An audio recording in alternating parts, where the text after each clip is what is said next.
Hey everyone, welcome back to my channel. तो बात करेंगे, सबसे जो शुरुआत है वो करेंगे बहुत एक प्यारे से वर्ड से जिसका नाम है love you. When you express your feeling, right.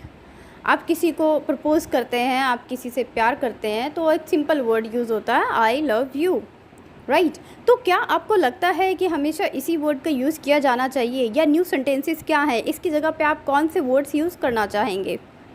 Late me tell you one thing, जब आप अपने वर्ड्स को एनरिच करते हैं, अपने वर्ड्स को क्रिएटिव बनाते हैं, नए सेंटेंसेस को लाते हैं, तो वो दूसरों पे बहुत ज़्यादा इफेक्ट करते हैं। सुनने वाला भी इम्प्रेस होता है, उसको समझने की कोशिश करता है, because love you words is so common. I know it's so melodious word. प्यार है तो वो कहते हैं ना, मिठास तो है ही, लेकिन और कौन कौन से सेंटेंसेस हैं और किस तरीके की लाइंस आप यूज़ कर सकते हैं when you want to impress someone, और when you want to speak with your love one. हो सकता है आप मैरिड हैं तो अपने वाइफ के लिए, अपने हस्बैंड के लिए, नहीं हैं तो भी, और इन फ्यूचर या कभी भी। ज़रूरी नहीं है हमेशा लव एंड रिलेशन में हस्बैंड वाइफ लवर्स के लिए ही यूज़ किया जाता है। आप अपने बच्चों को, अपनी बहन को, अपने भाई को, इस तरह के जो वर्ड्स हैं, ज़रूरी नहीं है कि लव यू सिर्फ बॉयफ्रेंड को या हस्बैंड को ही बोला जाता है, या फिर गर्लफ्रेंड को बोला जाता है, वाइफ को बोला जाता है। Why you can't say to your mother that you love her? कह सकते हो, क्यों नहीं कह सकते? तो और कुछ सेंटेंसेस हैं जहाँ पे आप सिर्फ अपने लवर के लिए यूज़ करते हो। तो बात करेंगे आप आई लव यू को कितने और सेंटेंसेस में यूज़ कर सकते हो, क्या और बोल सकते हो आई लव यू ना बोलकर। I know this topic make hustle and Bansal on your mind कि आज ऐसा क्या कंटेंट को छोड़ के ये टॉपिक और फ्रेजेस और सेंटेंसेस स्टार्ट हो गए। But yes, this will going to help you out in your real life, how to improve your English and how to impact on the others. तो आप बोल सकते हैं I am crazy about you, right. If you want to express your feeling, just say I am crazy about you. Next sentence is I am in love with you. This is little bit common. I have got feeling for you. And the word I have got feeling for you, कभी meaning क्या है कि आपके दिल में किसी के लिए फीलिंग्स हैं। This sentence replace I love you. आप उसकी जगह पे ये वर्ड यूज़ कर सकते हैं, I care about you, I have fallen for you, I adore you. I adore you is so politely word and impress a deep meaning. I'm yours. This is also a very beautiful word. I'm addicted to you.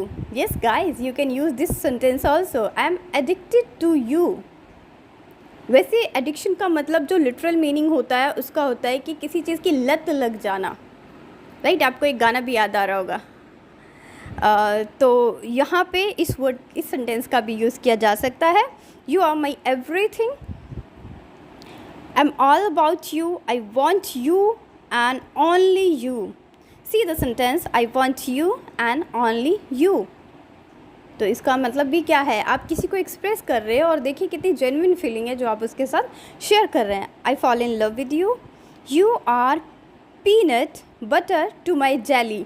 See this sentence, you are peanut butter to my jelly. How this has become, like how it express the feeling of love you. You turns me on, you are the one for me, you are the love of my life, you are my another half. You can say you are my another half. तुम मेरा आधा हो, दूसरा आधा हो। बोलते हैं ना, दिल का जो शेप बनती है वो दो तरफ से बनती है, तो बोल सकते हैं you are my another half या अदर हाफ। तो देखिए कितने सेंटेंसेस आपके साथ डिस्कस किए हैं। ये वो वर्ड्स हैं, वो सेंटेंसेस हैं जो आप अपनी डे टू डे लाइफ में यूज़ कर सकते हो। और अगर आप चाहो तो इन सेंटेंसेस में से अपने लव वन को, जिसको भी आप भेजना चाहें, लिखना चाहें, बोलना चाहें, आप बोल के देखिए। लव यू को छोड़कर आई लव यू तो आप आज तक बोल ही रहे थे, उसकी जगह पर इन सेंटेंसेस को यूज़ करके देखिए। Then you will get the feedback and definitely a pleasant responses. इस वर्ड का सिलेक्शन यहाँ पे इसलिए किया गया है क्योंकि बहुत कॉमन वर्ड है और हम इसको बहुत ज़्यादा यूज़ करते हैं। Basically the young generation, every day you will get this type of words और सेम काइंड ऑफ सेंटेंसेस। अलग अलग वर्ड को डिस्कस करेंगे, उनकी जगह आप क्या यूज़ कर सकते हैं। जैसे कि हैप्पी बर्थडे की जगह आप क्या बोल सकते हैं, एवरीबडी से okay happy birthday to you. तो हैप्पी बर्थडे की जगह बोलने के लिए भी बहुत सारी चीज़ें होती हैं, बहुत सारे सेंटेंसेस होते हैं। If you want to say thank you, तो थैंक यू बोलने के भी बहुत सारे तरीके हैं। No need to say thank you, ordinary thank you, everyone knows, इन्हें रिक्शा वाला भी जानता है कि थैंक यू का मतलब क्या होता है। तो अगर आप लिटरेचर स्टूडेंट हैं, अपनी इंग्लिश को एनरिच करिए और नए नए सेंटेंसेस से कनेक्ट रहिए।